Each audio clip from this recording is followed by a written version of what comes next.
Hello and welcome to week 3 of this season 4 video tutorial series for virtualracingschool.com. We visit Donington Park in England this time around in the national configuration for the iRacing Blancpain GT3 series. A relatively short layout, Donington is a circuit I enjoy with its fast sweeping corners and very little margin for error, and rewards committed driving and a willingness to balance the car on the limit. With only short straights, you will generally need a high downforce package for this circuit, and as such I'm running a relatively high downforce setup with the BMW Z4 GT3 for this. I did try running with a rear wing setting of 4, however this proved slightly too understeery in the high speed middle section of the lap, despite running maximum rake, and as a result I've dropped down to 3, which proved to be much more balanced. By all means free to increase this if you wish to have a little extra security. So the lap I've driven is a decent effort with qualifying fuel in default morning weather and very close to my optimal. But regardless, I expect the BMW to perform well this week. As usual, I will play the lap through for you first before then going into further analysis.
Okay, and that's a 1 minute 3.215. So we'll take it back to the exit through the final chicane. Obviously you want a nice good exit here, putting the power down nicely for the run down towards turn 1, where your braking reference is going to be pretty much this where this blue painted area that divides the circuit from the pit lane exit kind of ends. So just have a look at that. Yep, so pretty much as that ends I'm hard on the brakes, very hard there, nearly 90%. You can afford to brake very hard into this corner. You want to, obviously you're coming from high speed, you want to take all that speed off. Notice how I'm positioned as far over to the left as possible, and if I just take that back again, you'll see that I'm actually nearly halfway over into the painted area, just to give myself the widest possible entry into turn 1, which is of course Redgate. So the other thing to note is it's a fairly late apex here, and the important thing is to trail brake very, very deep, because typically when you turn in, if you're off the throttle you have quite a lot of understeer. So if we just have a look at that, as I turn in I bleed off the brake pedal, almost entirely off the brake pedal at this point, but notice how I don't let it go, so I'm still holding, right up until the point where I'm back on the power, and I'm just kind of playing with the wheel on the exit to anticipate some oversteer. So that was quite nice. The other thing to note is to ensure that you don't cut too much over this curb. So the inner part of this curb, this part here, is very aggressive. So if you get a wheel hooked up inside this, it can, as the car comes back off there, it can really upset the car a lot, and you can have quite horrible oversteer and lose momentum. So it's really important to get a good exit out of here. So fairly late apex, as I've said, and as you get on the throttle quite hard initially, but not to full throttle, note there, because your traction limited. So kind of waiting for the car to settle, opening the steering up as I get to full throttle. That's very important to ensure that you do put the power down. And also I've avoided going off there onto the gravel for the exit. So as we run down through the Craner curves, we want to keep a line that's very tight through first the right-hander. So there's actually two. So as we exit turn 1, we're immediately over to the right. We want to clip this one and then clip this second one, and notice how close I am to the white line throughout this. And so the turning point for the left-hander, which has a blind apex, there's 2 blind apexes on the circuit. This is the first of them. Pretty much as this right-hander kind of ends, so as this curb ends, you want to be thinking about your approach into the left. So you don't want to turn in, too late, and you don't want to turn in too early. So it's just a matter of timing, and you're just going to have to experiment with it until you get it right. But the perfect car placement is going to be pretty much where I am. This pretty much worked out perfectly for me on this lap. So using all of the curb but no more, and that way I'm able to keep it at full throttle on my run to the old hairpin. Now you have to be very patient through here. I'm off throttle there for quite some time after I've turned in, you'll notice, but it is quite a high speed corner all the same. It's 4th gear, so shift down 1 gear, brake quite hard initially, and then kind of as you arrive alongside this curve on the left, and it's important, by the way, to again allow the car to run all the way up to this curve again, to open up the right-hander as much as possible, and then we're turning in. Again, we're holding onto the brake pedal, we're not letting go as we're turning in, right up until the point where we put the throttle down. So there's kind of a common theme: braking hard, off the brake, but holding on to it about 10% or so, and then putting the power back on. But the point really is that I was trying to make earlier is when you come off the brake, you still have to hold it on, and you have to be patient. So you have to wait for the ideal time to get back onto the throttle there. So the other thing is, in terms of how your line should be through here, this is pretty much ideal again.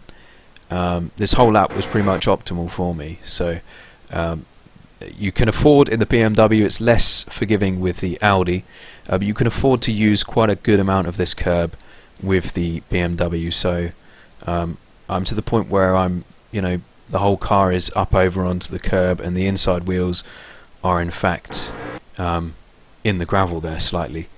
But notice how quickly I get back on the power. My power delivery is very immediate, but not quite at full throttle yet. Only now do I get to full throttle, when I know that I have enough room on the exit to, and that's important. It's very easy to just let the car run out too wide here, and you can very easily get a 1x or lose momentum up the hill. So underneath through Starkey's bridge, you want to keep the car nice and tight through here. Just clip that curb there on the left, running up through, just keeping the car, allow the car to run gradually Obviously you want to keep your steering through at a minimum through this whole sequence, but we're approaching McLean's now, and we want to give ourselves a nice wide entry under braking. So we want to let the car run out all the way over to the right here, so that when we hit the brake pedal here, it gives us a nice trajectory that takes us to the outside of the entry into McLean's, and that's quite important. So we sweep over from the right, back over to the left onto this curb. Going to be braking pretty much as the curb ends, and a fairly short braking zone because immediately it's quite a sweeping corner, so immediately you're turning in, and it's a fairly early turn in. It's quite deceptive. There's almost two. The corner kind of has this first part here, but then it tightens after, which is quite important to get a hold of. So this is the first part of the corner, and then it kind of tightens again. At least it feels that way when I drive it.